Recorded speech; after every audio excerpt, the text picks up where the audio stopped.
Ladies and gentlemen, it's your boy Wild Carmar in the building. Man, we got a lot of sports to recap. Weekend full of sports. Let's talk about it all. From Kentucky Derby, UFC, MLB, NBA, NHL, NFL, NCAA. It don't matter if it happened this weekend. Let's try to discuss it within an hour. Holla at your boy.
What's going on? What's going on? What's going on? What's happening? What's up? Got that drink in my cup. Pour it up. Anyway, your boy Wild Carmar in the building.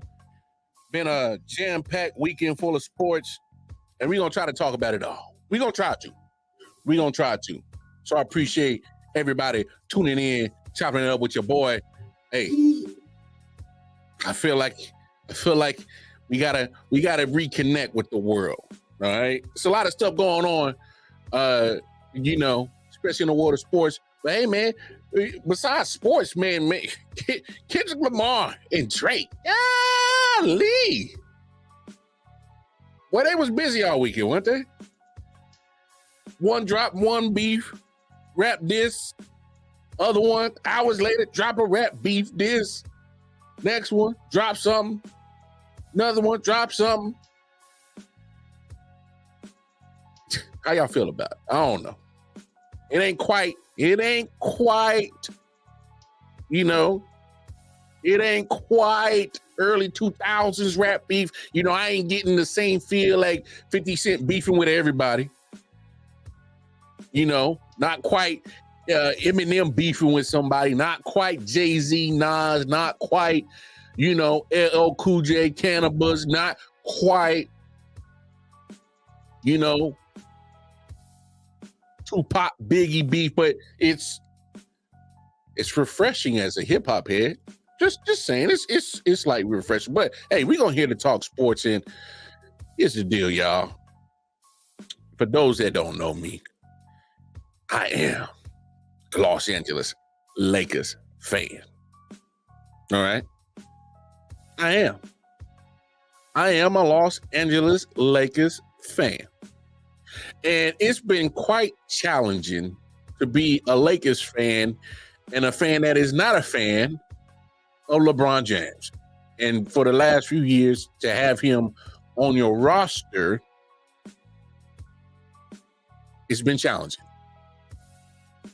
And it's not because of what he does off the court. No, my beef with LeBron is strictly, I just don't like the way he operates when things on the court. The flopping and the crying and the whining and, taking accountability. That's what I don't care for. I never cared for it. He's been doing it his whole career, and I just never cared for it. Straight up. That's just me. I'm not speaking for nobody else. I'm speaking for me. But at some point in time, there has to be accountability. Now, so Darvin Ham gets fired. And, things happen. But here's my thing. Darvin Ham gets fired after 2 years. So his rookie year, he gets him to a Western Conference Finals. His second year, he gets him to the first round and get bumped out. So in 2 years that he's been coaching, he's getting the team to the playoffs, right? Now, it's not the standard of Lakers organization as in, get to the championship. But a Western Conference Final and a first round appearance in the playoffs, so 2 playoff appearances with this roster. Baron, the thing about this Lakers roster, it is not a it's a playoff at best type of roster. It's a play-in tournament legit type roster. As in, you are lucky to get out of the play-in tournament. And that's what's happened the last few years. Got out the play-in tournament last year, made it to the Western Conference Finals. Got out the play-in tournament this year, gets bumped out in the first round. Have you seen this roster? Has anybody seen this roster? My expectations of this roster is not high, and that's with Anthony Davis and LeBron James. That's as good as that. For my expectations, that's how high I've had my expectations for the Lakers the past 2 years. Is playing tournament, getting out of that at best roster. So when they made it to the Western Conference Finals last year, they overachieved. Had they gone further this year, they overachieved in my expectations as a Lakers fan. But there's 2 things can be right at the same time. All right? Go look at the Lakers coaching staff and the turnover since Phil Jackson has left. Go look at it. It looks like the Cleveland Browns quarterback carousel. Looks like the Chicago Bears quarterback carousel. You have so many quarterbacks going through those franchises over the last 20 years. And people got their jerseys, they got to scratch them out and put tape over it and put the new last name of the quarterback on the jersey. That's what the Lakers coaching carousel has looked like the last few years.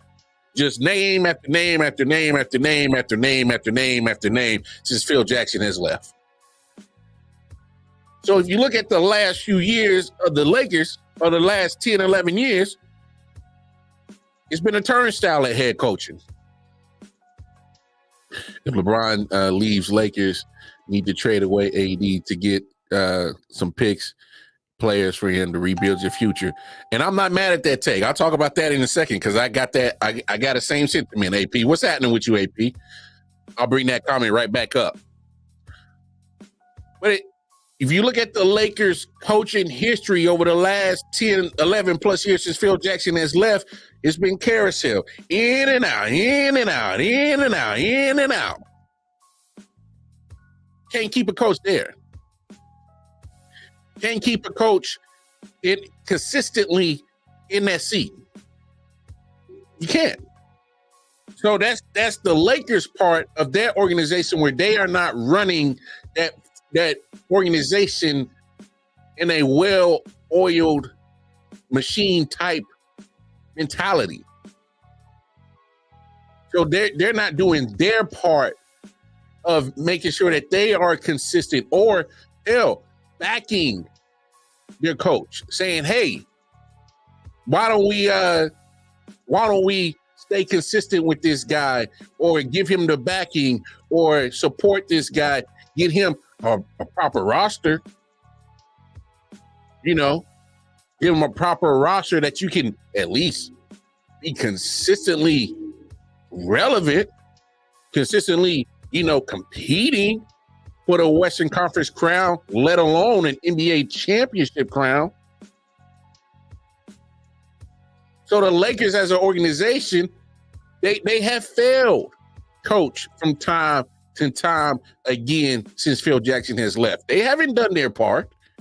I can admit that as a Laker fan. The Lakers organization, who's ever running it, I know Jeannie Buss is running it, but, whether it's her, GMs at the time. They had Magic in there. Now you got Rob Pelinka, who's just a glorified sports agent. Now all of a sudden, you know, the mega sports agent to Kobe Bryant, but all of a sudden he's an expert in knowing how to manage a roster.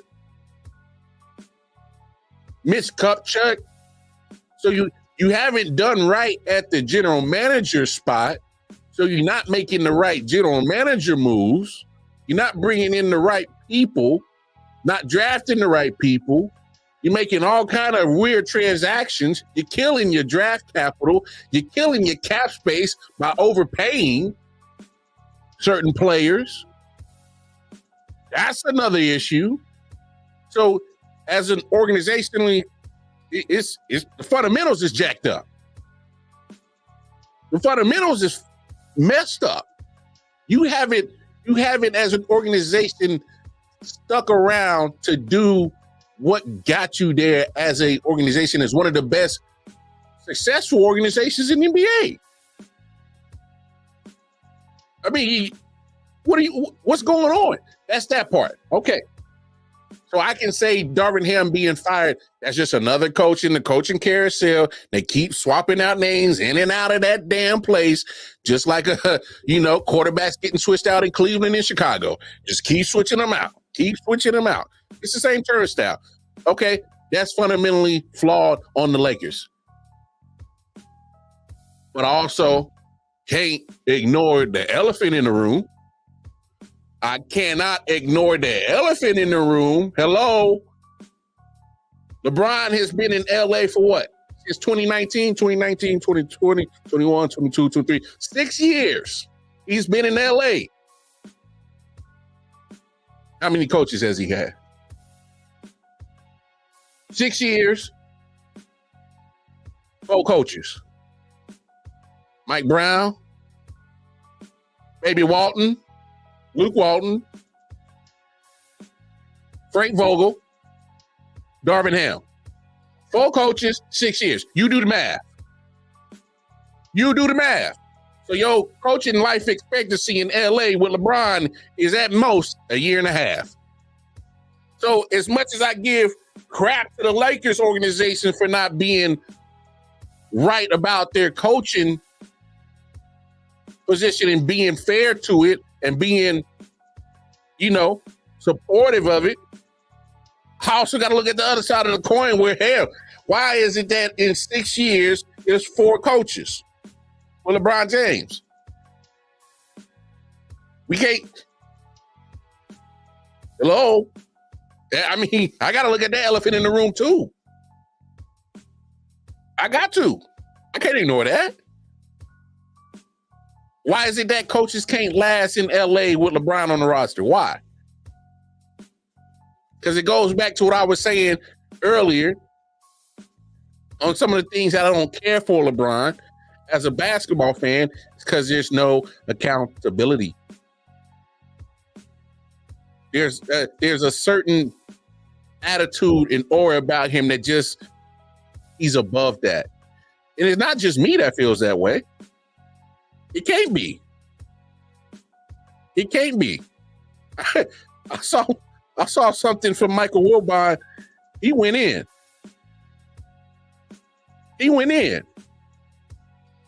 Michael Wilbon went in when he found out the news of Darvin Ham got fired. You don't believe me? Here's his words. You know what? I'm angry. I've known Darvin Ham for a long time. And you're right. He's a great guy. And he's a pretty damn good coach. Because he took a team that had done nothing the year before and missed the playoffs. And last year they got to the conference finals with him. And everybody had praise for him, including LeBron and Anthony Davis. And now all of a sudden I'm talking specifically to the two of them now. They blame him. Their public comments are inadequate. Let me just say this.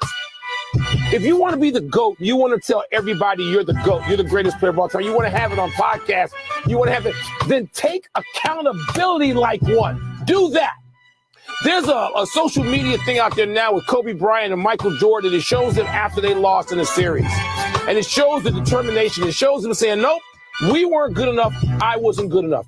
There's been some of that But there hasn't been nearly enough. If you're the GOAT, you do that. You don't blame this cryptically or backhandedly on Darvin Ham. I don't want to hear from anybody in a Laker uniform that the primary problem was Darvin Ham. Yes, LeBron and Anthony Davis were great in that series, but they weren't good enough against Denver. So take that on. GOAT carries responsibility. I don't see it in the firing of Darvin Ham. So go handpick somebody. Not getting T. Lue.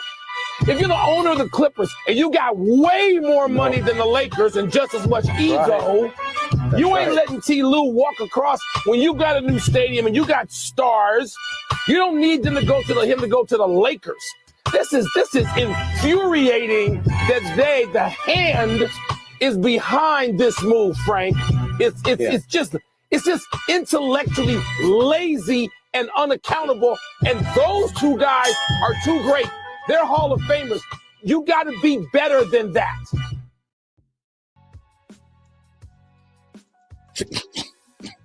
This is Michael Wilbon. Works for ESPN for a long time. Been around all the great names in basketball for the last 30, 40 years. I can't make this up. If I, as a basketball fan, a sports fan, is having this take, and you got a guy that's in the inside, in the know,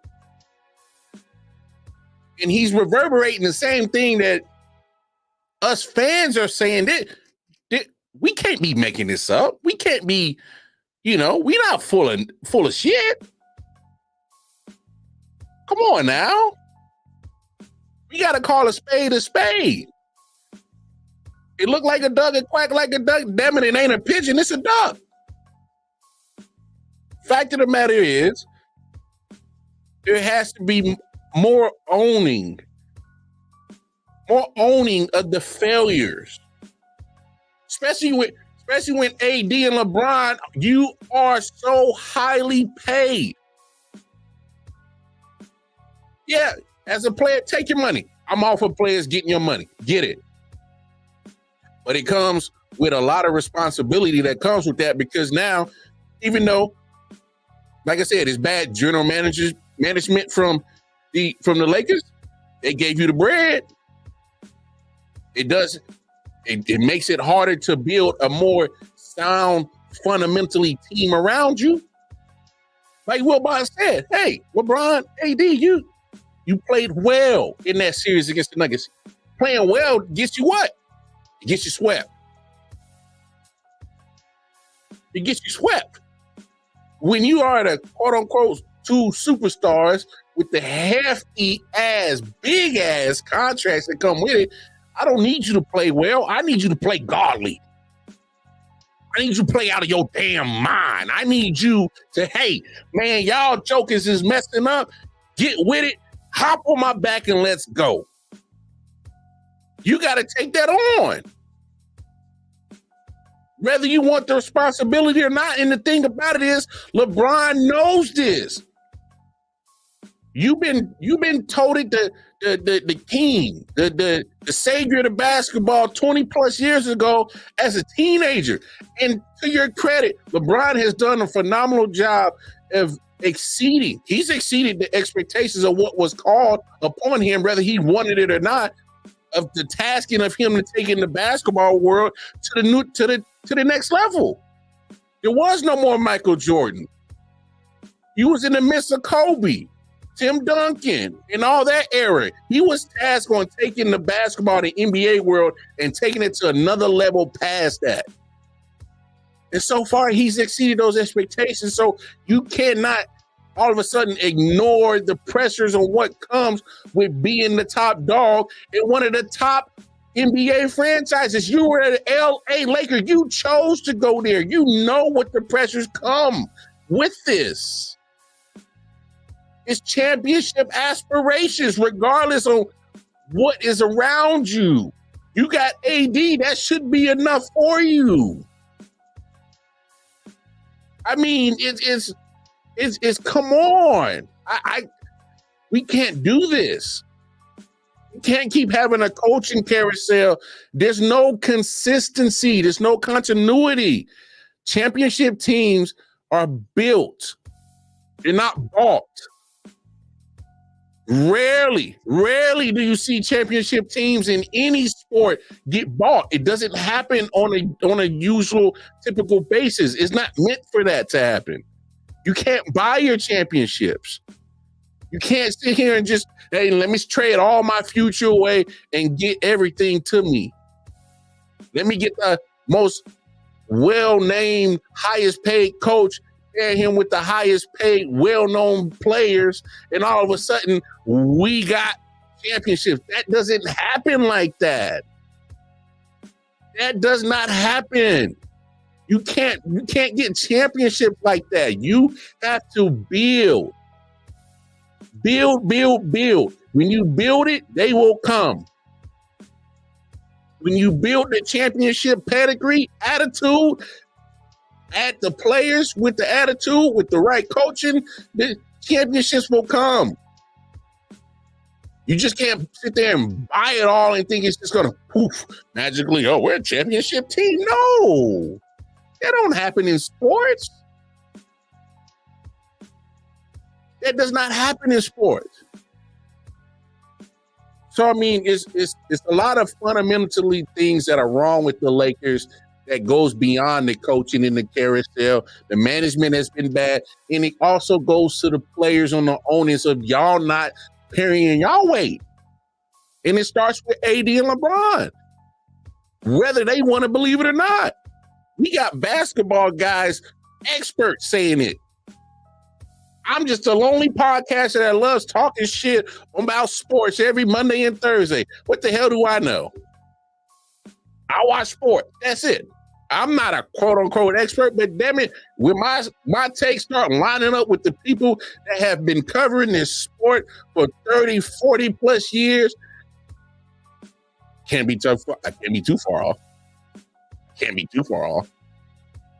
But come on. Has to be some onus. Has to be some onus. Here's another thing in the NBA that happened. We got to talk about this. It's people like Pat Beverly. He should be ashamed of himself. I don't know if y'all saw it. Bucks got eliminated. Somehow the fans got a hold of a basketball and he's chucking it at them and going back and forth, throwing a basketball with fans. I don't know what the hell that was about. But after that situation happened, he's in the locker room, and there was a woman there that worked for ESPN, and she wanted to, ask Pat a question, and he goes, "Are you subscribed to my podcast?" "Oh, you're not? Then I don't want to talk to you." Excuse me? So here's another thing that is what's wrong with the NBA. We got to clean up the clown behavior. We got to clean up the clown behavior. Like legit. We got to clean up the clown behavior because it's cats like Patrick Beverly. And yes, I don't care. I'm not on your level, Pat Beverly, as in famous and wealth. I don't care. You're a clown, bro. You're a clown. This woman is trying to do her job. Now, I don't know the context of why he went this far, but he didn't ask all those other reporters if they were subscribed to his podcast. And why should it matter? That woman is there to do her job as a reporter. Ask you about the game, ask you about this, ask you about that. And from what I gather, she didn't say anything disrespectful. She was asking you basketball questions about basketball. Why did you seem or deemed it even necessary for you to even go that route? Why did you seem or why? What provoked this? There has to be a reason. I'm hoping that we get some light shed on it, but he's a clown. We've seen clown behaviors from his guy multiple times. But again, I'm not an expert. But I've seen guys who've been covering this sport for many years starting to have the same takes I am. I can't be too far off. Listen to Nick Wright and what he had to say. So I've seen the whole journey, Pat, and I'm going to go through it for the audience because it's as embarrassing as anything that happened last night. From when you got to Houston, I was there. You were thrilled to be in the league. Happiest guy in the world, hanging out at Onyx at 3 a.m. with your ridiculous fake chains because you couldn't get into dreams yet. I understand. I was in a similar spot, buddy. And you went from that to whatever you've become, a delusional, cheap shot artist, misogynistic clown, promoting your podcast at the expense of your career, which to its credit, let me check, while still behind Andy Roddick's tennis podcast and your own teammates pod, you are ahead of Bear Grease by Clay Newcomb. So good luck with it. So how did you get here? And how did Pat Bev become a guy that we talk about despite the Basketball Reference page? A creation of your own delusion in Houston. One and done every year that you played. You know how they broke through to make the conference finals? I don't know, but I know you were out that year. Then they didn't have another playoff run till they traded you and then promptly made another conference finals. So what happened then? You went to the Clippers and you beat Kevin Durant in a basketball game and talked about it. And then he promptly dropped 50 on you and reminded everyone who he was and who you were. That offseason, you then declared to anyone who would listen, the next 5 years are mine. Steph Curry's had his time. By the way, those 5 years ended literally last night. It's been 5 years since then. How did that go, those 5 years? Well, the first year, what happened in the bubble? You started the bubble by disrespecting Michelle Roberts in front of your colleagues, and they had to talk you down from it. You ended the bubble by being a key part of the biggest gag job in the last 30 years in the NBA. What did you do the next season? The next year, Ty Lue's big adjustment, the one time the Clippers are going on a playoff run. You remember what it was? Sitting your ass on the bench. That's what turned that playoff run around. How did that playoff run end? Oh, yeah. With Chris Paul having the best game of his life on you and you dealing with it by shoving a man in the back when he wasn't looking and then going on TV and calling a legend of the game a cone. What then happened after that? 2022, you won your championship. Unfortunately, it was a play-in game and you celebrated like it was. And then 2023 to 2024, you have been on the Jazz.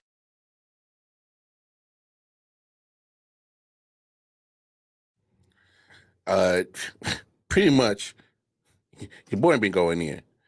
Let's listen to the rest of what Nick had to say. As the Lakers, the Magic, the Bulls, the Sixers, and the Bucks, and not a single one of them wanted to keep you around. And you ended that tenure by throwing a basketball at a woman's head, getting it back, throwing it at another fan, and then yelling at another woman in the locker room because she doesn't listen to your terrible podcast.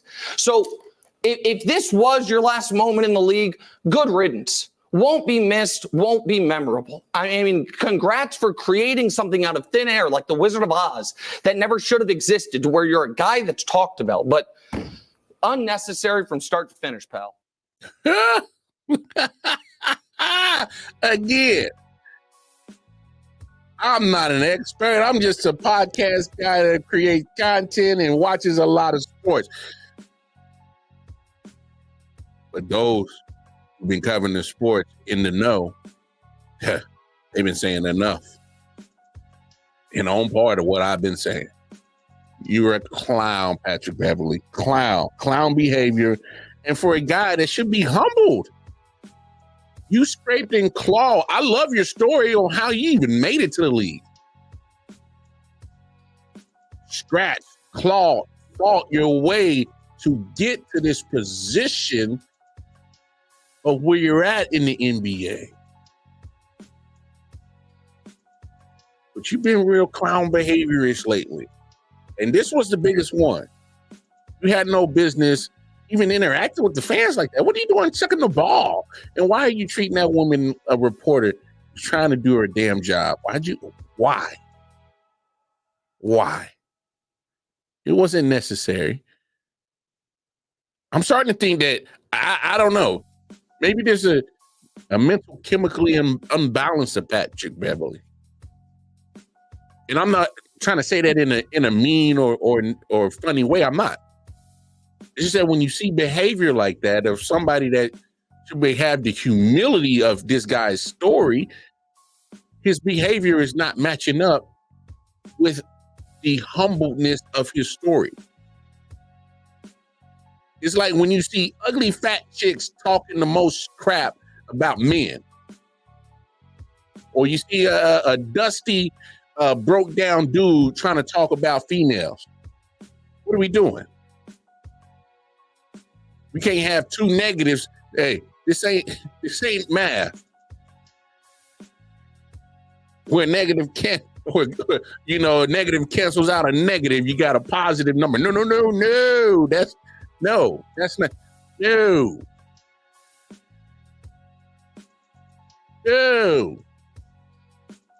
Two negatives is just, that's just a lot of negativity. You can't, there's nothing beneficial or positive about that. You can't have no legs in an ass kicking contest and think you're gonna win. That's not how that works. You can't look like a booger what trying to think you're gonna win a beauty pageant. No, that's not how that works.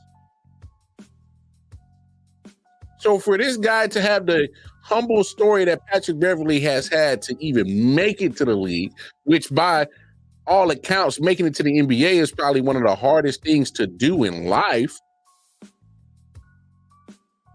And you got the attitude of this narcissistic, just very all about me type of attitude. Bump everybody else.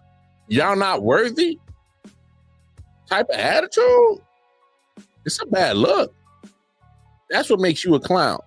Behavior like that makes you a clown because you have no business trying to downplay or talk down or try to belittle somebody just trying to do their job. When lo and behold, your story is an underdog story. Your story of even making it to the NBA is of what most people dream of what most people try to achieve and can never probably ever do. You should have more humility. You should be more humble that matches your story. It makes no sense why your behavior is acting like this. You've had a long NBA career. Be proud of that. Be more humble about that underdog story that you defied the odds of making it to the NBA. But this behavior, I can't rock with that, dog. Because I know me being a father of 3 daughters, had that been my daughter interviewing you, I'd have had to see you. I'd have had to see you try to talk down on a woman like that, and if that was my daughter, we would have had a real problem. We would have had to talk. We would have to have a conversation, a real man-to-man conversation for some shit like that. Hey, bro, who do you think you are? For real? Straight up. I mean, this is wild. This is wild. Soldier, what's happening? Hope you've been blessed. Yeah, I've been very blessed, my brother. I hope you've been blessed too. The luxury of being able to do and say whatever he wants on that podcast of his is part of the... Well, I have no issue with saying what he wants on the podcast. Hey, you're watching a podcast right now. I say anything and everything that I feel. It's the treatment of other people that I have a problem with. This guy, Patrick Beverly, walks around like his shit don't stink. He walks around treating fans and treating reporters like they ain't worth a damn. He has no humility. He has nothing humble about his attitude when lo and behold, his story was an underdog story. He should be more humble, more humility about how he treats other people. I have no issue with what he does on his podcast. Say whatever the hell you want, because I damn sure do on mine. But my thing is I'm not going out there trying to talk down or bad on people. I ain't trying to mistreat nobody, because at the end of the day, who am I? I'm another person amongst these billions of other people in this world. Some people make more money than me. Some people might even make less. Some people are more fortunate to have the life and luxury at their hands. Some people got nothing. And wherever the hell I fall, that's whatever the hell I fall in that tier. But I'm still treat everybody, whether they above me financially or below me financially, I'ma still treat every last person that I ever encounter with the same amount of respect that I want in return until I don't deem it necessary. Until they run afoul on me. Then that's something different. Until then, I'm going to treat everybody and anybody with the same amount of respect that I will want in return until I am deemed it unnecessary for you to earn my respect. You run afoul on me, damn it, you get what you get. I'm an equal opportunist, energizer giver. I give the energy that is given upon me. But I'm not like Pat Beverly out there just blatantly just going out there just disrespecting folks like that. That shit was some clown behavior. That shit was whack. That shit was whack. So, I mean, if that's how Pat want to operate, so be it. But guess what? Like Nick Wright said, if that was your last game in the NBA, you won't be missed. Not by me. I won't miss Pat Beverly in the NBA. Not with that clown behavior. You can miss me with that shit. I won't miss him. And that's on everything. I won't miss him. No, won't. So that was it for Pat Bev in the NBA. Loved your story. Hate your ending. Loved the story. Just hated your ending. You fucked it up. You messed up the ending of your story. If that was the end. That was his own fault. So it is what it is. Anyway, why don't we talk some NBA? Let's talk NBA. Because NBA playoffs are still moving along. And before we get too deep off into NBA playoffs, New York Knicks, I will eat humble pie right here. I will eat crow. I said y'all was going to be one and done. Y'all was going to get knocked out in the first round. Philly's going to mop you. I apologize. Hey, when you're right, you're right. When you're wrong, you're wrong. And you just got to take it how it is and be able to, admit when you were wrong and I was wrong. I thought the Knicks was going to be just straight. They was going to fall flat. Because I've seen teams like this time and time again. The fan base gets behind them because they've been waiting for a long time for the Knicks to get better. They've been waiting and waiting and waiting. Oh, please, get better, get better, get better. And you get let down and get let down and get let down and get let down again. And just when you thought that your team was about to break through the glass ceiling, they let you down again. So I've seen teams like this before. I've seen a couple of the teams that I root for in Kansas City do me like that before. People forget before Patrick Mahomes came to Kansas City, it was kind of rough out here in these Kansas City streets. It was rough. Woo, boy, was it rough. All the times, it was almost like you had that relationship with the spouse was giving you empty promises. Baby, I'm gonna take you around the world. I'm going to buy you all the rags and riches. I'm going to take care of you. And the only thing you got was bad credit and nothing but the value meal at McDonald's. That's the most you got. Not a happy Valentine's Day. Barely got a happy birthday. And barely got anything out that damn relationship. So, I just thought that the Knicks was going to let them down. But congratulations to the Knicks. You made it to the second round. And guess what? I actually got y'all favored over the Indiana Pacers. I know, shocking. Shocking. Reason why I got them favored over the Indiana Pacers is because we've seen time and time again this year, the Pacers have struggled against good guard play. And you know who's cooking right now? That's right. Jalen Brunson is cooking.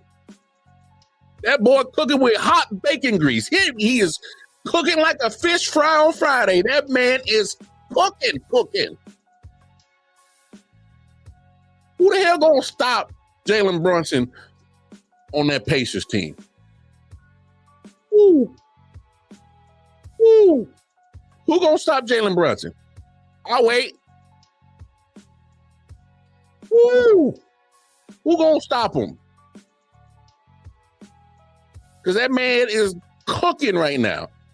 He's in fuego, on fire. That boy hotter than hell right now. That boy hotter than the Serengeti in Africa. Who messing with Jaylen Brown? Who's slowing him down? Who's gonna? Woohoo! Ain't nobody messing with Jaylen Brown right now. If the Sixers ain't had the answer for him, I don't think the Pacers do. Mind you, they doing this without your boy, what's his name? Julius Randle. Doing this without Julius Randle. I got the Knicks winning this series. But because of the historical content of this series, because remember in the 90s, us 90s babies, we love the good Knicks, Pacers. Come on. Reggie Miller doing a choke sign, him and Spike Lee going at it, yapping back and forth. Trust and believe, you're going to see Spike Lee there tonight. He's going to be rooting on his Knicks, as he should be. But I got the Knicks. I got the Knicks taking this series. I think it goes 6. Because Rick Carlisle happens to be a good damn coach. Can Miles Turner, can Pascal Siakam, can Tyrese Halliburton stay consistently producing on the offensive side? Can they score enough with how the Knicks are rolling right now? Yeah. Starks, Reggie. Oh, the battle's 1 point. This is a very sentimental battle right here. And I can't wait to see it when it kicks off tonight at 6:30 Central Time, 7:30 Eastern. I can't wait to see it. It's gonna be lovely. It's gonna bring back a lot of old school feel, old school memories. It's gonna be great. But I'm definitely rocking with the Knicks in this series. I think they win it in 6. Then we got game 2.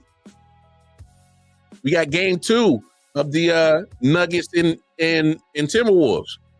Nuggets making it out of that series. I think they do. Here's why. Now, I do think that the Timberwolves make a great challenge for the Nuggets. I think they do. Size-wise, you look at Rudy Gobert, who takes pride in playing defense. You ain't getting much offense from him. So he knows that. His self-awareness is pretty good about himself. He'll play the hell out some defense. You ain't getting much offensively. So you know what he's going to bring defensively. You know what Karl Anthony Towns is going to bring you. Big cat there. All right. So you got the size of Minnesota that's going to produce a great challenge for Denver, because outside of Nikola Jokic, you don't have too much size down low. Pause. Right? You ain't got it. Besides Jokic, you don't have another legit 7-footer that can match up with that. So I do think Minnesota is going to provide a challenge for Denver. I'm not so sure that Minnesota is going to have everything to put it all together to beat Denver.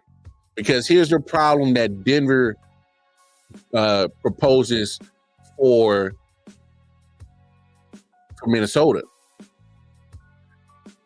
You have two legit point guards for Denver. Jamal Murray, who is a slasher. He's a tweener, where he can play excellent as a point guard, facilitate, but he can create his own shots. And he, for lack of better word, sometimes switches to a shooting guard. And the more times that he switches to a shooting guard is because the other point guard, which happens to be your center, and Nikola Jokic, is phenomenal at facilitating. Phenomenal at facilitating. So when you got two legit point guards on the floor at one time and they can play off each other, and guess what? They're the spark plugs to everybody else in that starting five. You know when Denver is really cooking? Go look at the stat sheet when all five starters are in double figures. You got KCP dropping 13. Aaron Gordon might drop another 15 or 16. Oh, then mess around and Michael Porter Jr. drops another 15 to 20 points. Oh, and then Jamal Murray can go off by his damn self and drop 25. Oh, and damn Nikola Jokic drops 30. What the hell you gonna do with all of that? What you gonna do with all that? What you gonna do with all of that when everybody in that Denver starting five is in double figures?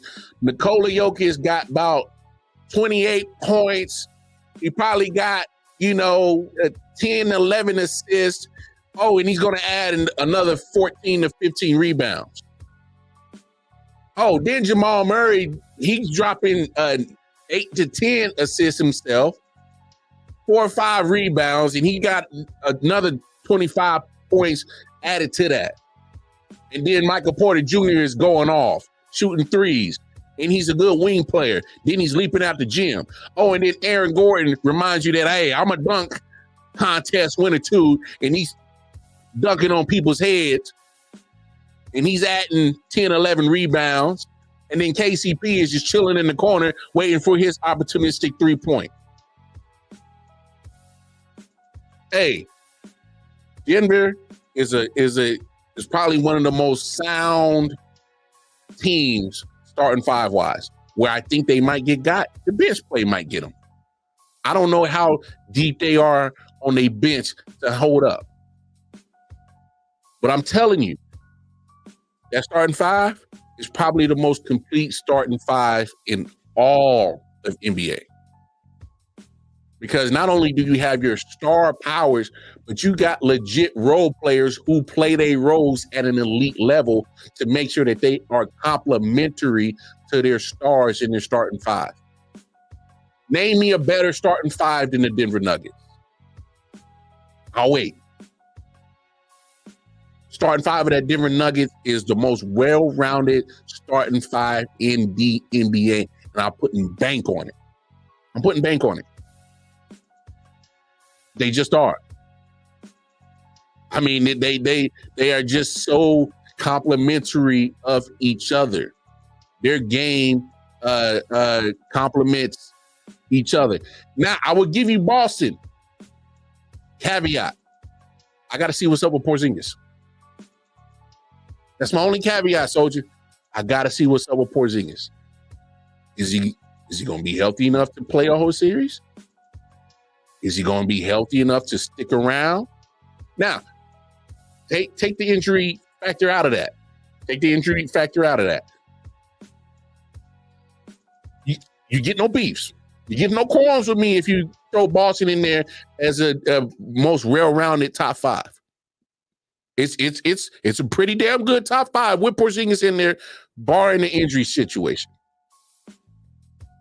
But come on, right now, as it stands, I'm having a hard time of all the rest of the playoff teams left finding a more well-rounded starting five than Denver, and that's the problem that Minnesota has to worry about, because you're not getting no offense from Rudy Gobert. You're getting rebounds and defense. I like Karl Anthony Towns. Here's my problem. Where's my consistency on what are you? What are you? What are you? Are you a big man that likes to shoot? Is that what you are? Because I don't feel like Karl Anthony Towns has that dog in him to stay on the block. I just don't think it. I don't think it's there. Somebody correct me if I'm wrong. I don't think Karl Anthony Towns has enough dog in him to be a real big man on the block. I just don't see it. You know why I don't see it? It's because the damn team traded to go get Rudy Gobert so they can move all of that dirty work off of Karl Anthony Towns. Anybody can say what they want. Karl Anthony Towns couldn't wait for Rudy Gobert. Matter of fact, Karl Anthony Towns, the moment he heard that Rudy Gobert was coming to Minnesota, he was at the airport waiting for him. Come on, Rudy, I'm glad you're here. You get to take all the dirty work off my soft ass. Paul. Thank you, Rudy, for coming to Minnesota. I ain't got to do no grunt or dirty work. I don't want to rebound. I don't want to play defense. I want to sit my big ass at the three-point line and think I'm a sharpshooter like Steph Curry. I won a three-point contest. See, look, I can shoot. We got to call a spade a spade. Karl Anthony Towns ain't got no dog in him. And guess what? When his shot is off, he doesn't exist in an NBA game. He automatically takes his own self out the game. I didn't see Karl Anthony Towns literally drop less than 15 points, and he's a non-factor in an NBA game. Gone. Poof. Totally gone. Not a factor because his shot's off. Won't go to the block. Your big ass too scared to go to the block. Man, I wish I had Karl Anthony Towns' makeup of his physical body. Boy, I'd be beating Bama's down. Boy, y'all heard what Gigi said. Posted on the corner like a light post. Boy, I'd be on the block. What? You kidding me? If I had Karl Anthony's physical makeup, you can't see me outside. Damn it, I'm on the block. Whoop, whoop. Give it here. Whoop, whoop. I got him posted right on my head where I need him. Whoop, whoop. Let's go. I'm on the block. Come on. Give me the ball. Whoop, whoop. What we talking about?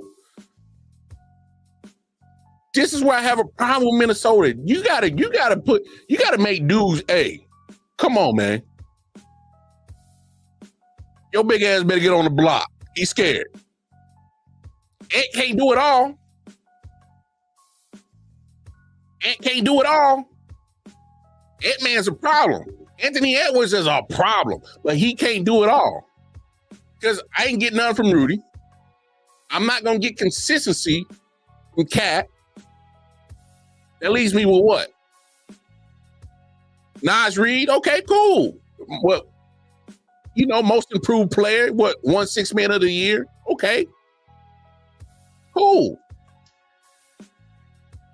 But ain't nobody scared of that dude. Oh, man, Naz Reid, man. Man, better lock him down. He gonna drop 30 on him. Ain't nobody said that. Who said that? Ain't nobody ever said that. Ant-Man can't do it alone. I got a gut feeling there's going to be a couple of games in this series that Ant-Man is going to have to drop damn near 50 points to keep the damn Timberwolves in the game. In the game. Not win it, in the game. Keep them in the game. It's going to be a tall task. It might go 7. It might go 7. It might also go 5. Minnesota got they 1. And I'm trying to tell you, if there's any team that's going to get woken up by that one, Malone hey, man. Hey, man, we the champs. They think they got a chance. Let's exploit their weaknesses. I just gave some of their weaknesses. I'm pretty sure Mike Malone is good enough coach to expose the rest of them. So I'm rocking with the Nuggets in that one. Cavaliers, Celtics. I ain't even going to spend too much time on this. Woo! Cavaliers. Getting past Orlando is one thing. Getting past Boston. And that might be with or without Porzingis. With Porzingis, sweet. Without Porzingis, Yeah, I said it. With Porzingis, it's a sweep. Without Porzingis, 5 games. Celtics got him up out of there. I just don't think Cleveland just don't got enough. Y'all went 7 with Orlando, and that's not a diss on Orlando. I love what Ben Carroll's doing. Ben Carroll's going to be the future.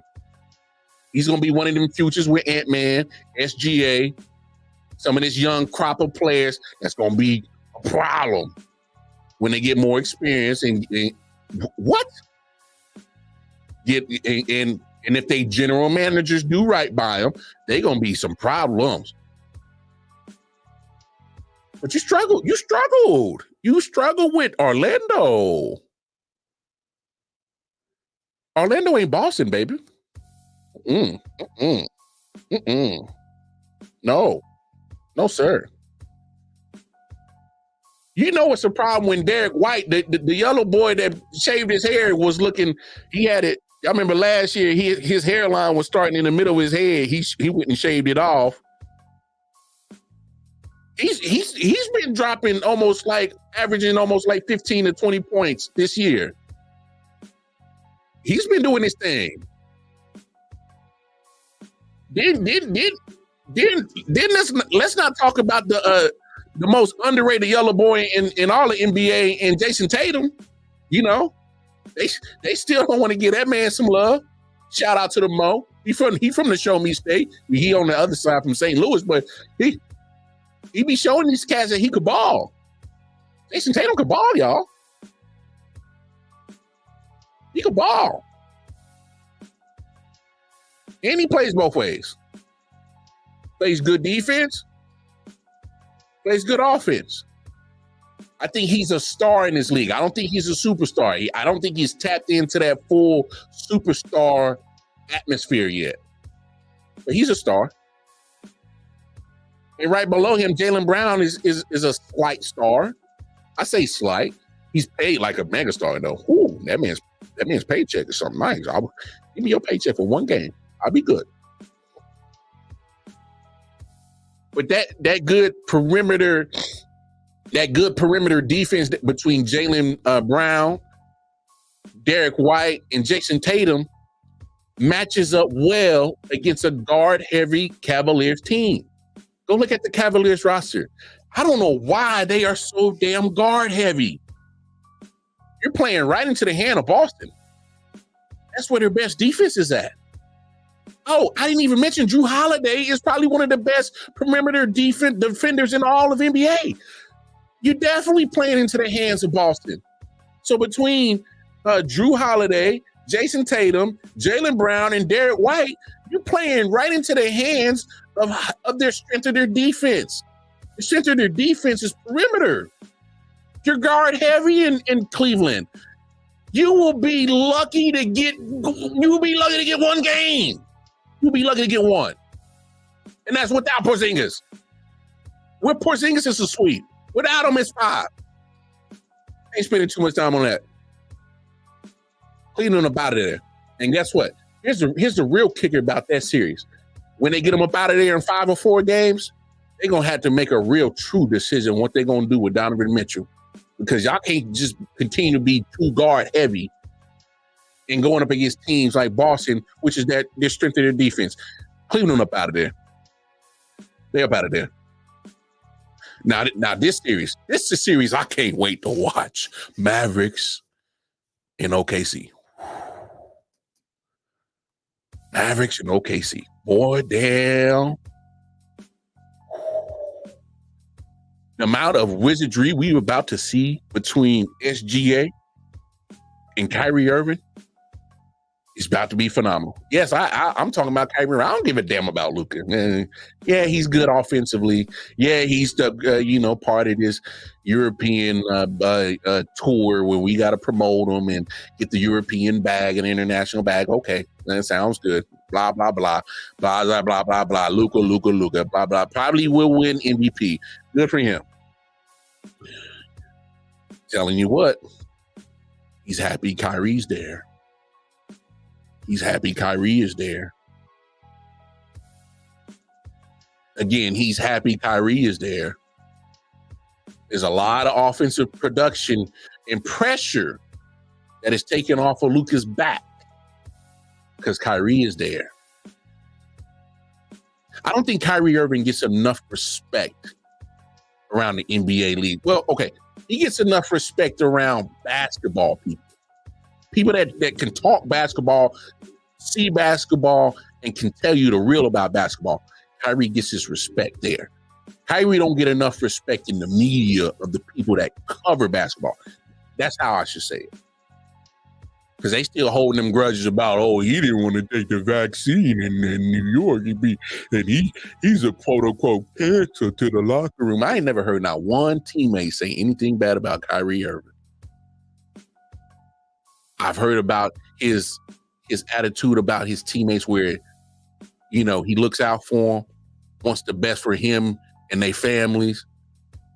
I hear about all the charitable things he's done. I hear about all the positives about these things that he's done, but none of it he's covered. For some reason, there's an axe to grind against Kyrie Irving, and I never understood it. But Kyrie Irving is magical. He's a wizard with that basketball. Did y'all see the other day when the man, he hung in the air? It seemed like he was up in the air for 2 days. He leaped on a Thursday and didn't come down till Saturday, avoiding 3 people and finger rolled it. What? Who does that? Him. Kyrie Irving like that. Oh, he like that. Kyrie Irving is like that. He was cooking the Clippers. Oh my goodness. He told him to pack your bags and go to your new stadium. Matter of fact, he said, why don't y'all get ready for that old FX Hulu clipped little series y'all got coming out with Lawrence Fishburne playing Doc Rivers with that old painted hairline on his head, looking crazy as hell. Get ready for that shit. You ain't getting past the first round. He said, bye-bye. Kyrie Irving like that. And the only person that benefits most from that is Luka. It gives him the freedom to average 33 points a game because somebody has to help facilitate that. Kyrie Irving. Kyrie Irving is a damn good point guard. Oh, Luka, your little chunky ass start getting tired and worn down and out of shape. Oh, just give the ball to Kyrie. He's probably one of the best finishers in all of NBA. He's probably one of the best offensively gifted guys in the NBA. Can shoot just about anywhere on the court, can finish. He finished at the rim. No. We got to be real. Luka been eating too many Trill burgers. He been eating too many Trill burgers. he said, Bun B, let me get some of them Trill burgers. I know he ain't in Houston, but he got them shipped to Dallas. Give me some of them Trill burgers. Yeah, he been eating too many of them. Eating too much brisket and shit in Dallas. No, I'm doing right by Luka. I know a brisket belly when I see one. I got one myself. I love brisket too. I'm like, ooh, that's a brisket belly. Yeah, I know one. So, but the thing of the matter is that because how dangerous Kyrie is offensively, you got to account for him at all times just as much as you would count for Luka.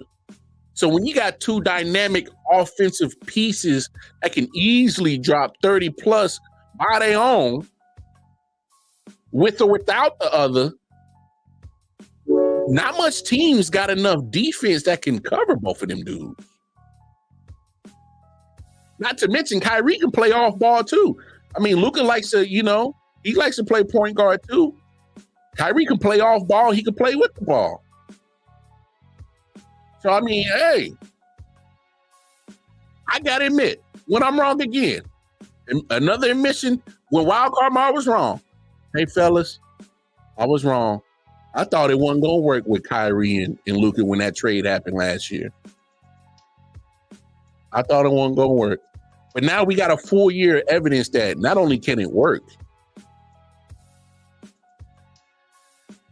you get some more defense around on that starting five. Maybe one more guy that can probably average 15 to 20 points. You might got a squad that can compete for some championship.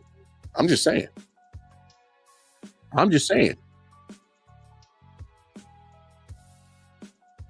You already got Kyrie locked up. He signed the contract this past offseason, so he ain't going nowhere.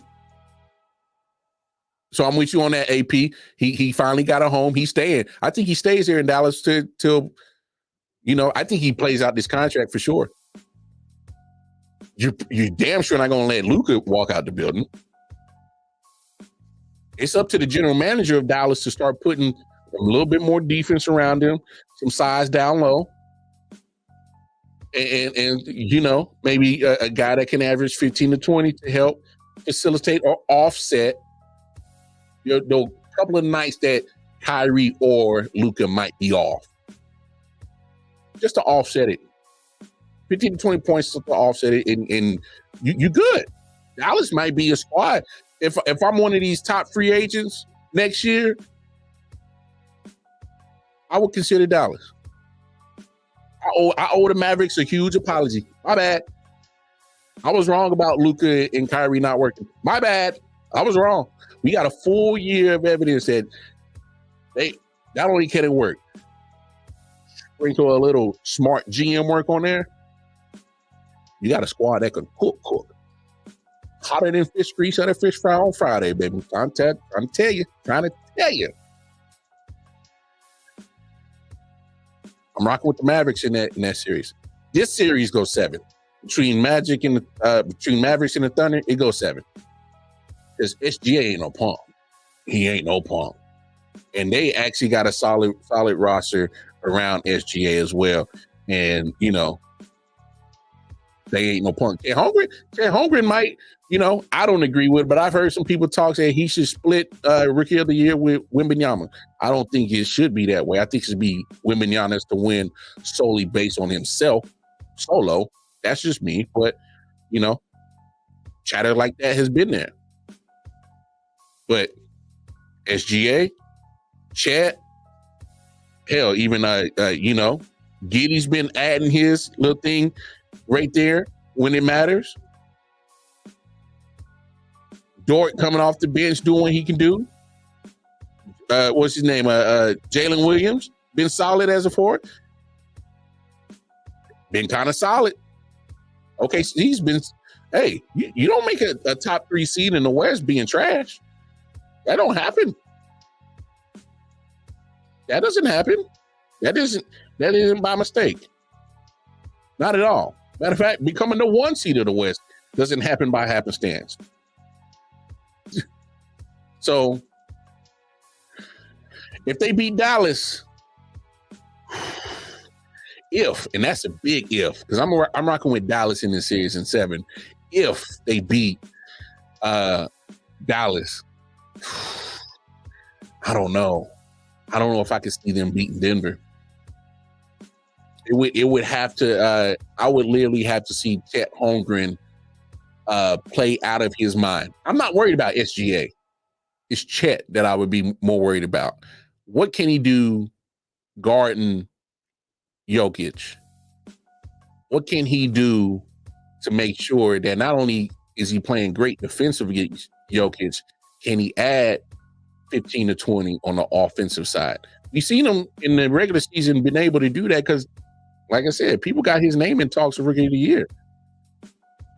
But can he do it on the playoff stage, the big stage? Because if they were to meet, it'd be in the Western Conference Finals. That's a big stage. That's where sometimes where that lack of experience of being on that stage compared to what Denver has after winning the championship, that's where that experience matters. OKC is young. Real young. I don't know if they would have the experience level to beat Dallas, but you never know.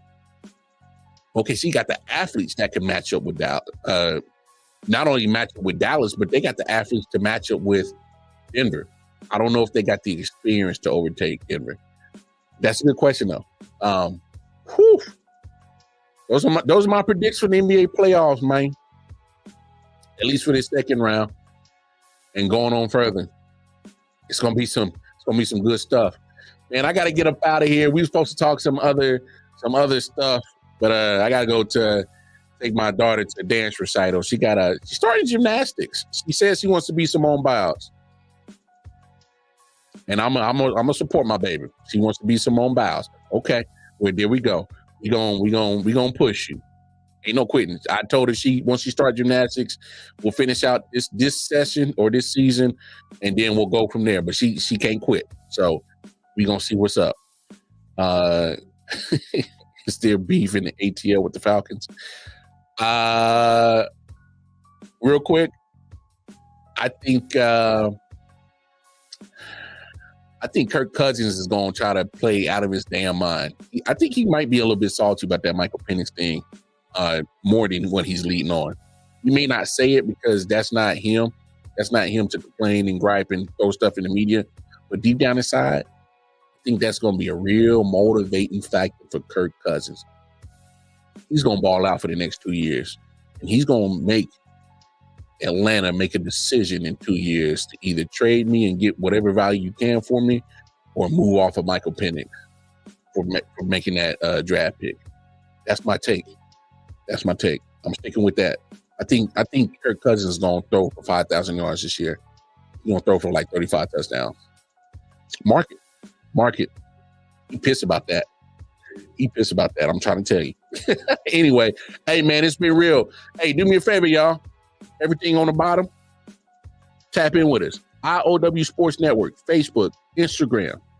Most importantly, the YouTube channel. Like, share, subscribe. Hit that bell notification. Let you know when we go live. Follow all the content. You feel me? Hey, we'll be back Thursday. Hopefully the fellas will be with me. From other circumstances, they couldn't join in. It is what it is. But we're going to keep dropping this old funky shit for y'all every Monday and Thursday. Again, tap in with me. Going over to my Twitter page, Casey Walker. I'm doing a lot of projects. I stay gapping my gums about sports and other stuff. So I got a lot of content dropping. Just going over to my YouTube page. I'm sorry, my Twitter page is right under my name right here, Casey Walker at Twitter. I got a lot of content dropping. Man, hey, it's been fun. I appreciate y'all joining me. Talking sports with your boy, talking some basketball. Until next time, man, we up out here. Peace and love.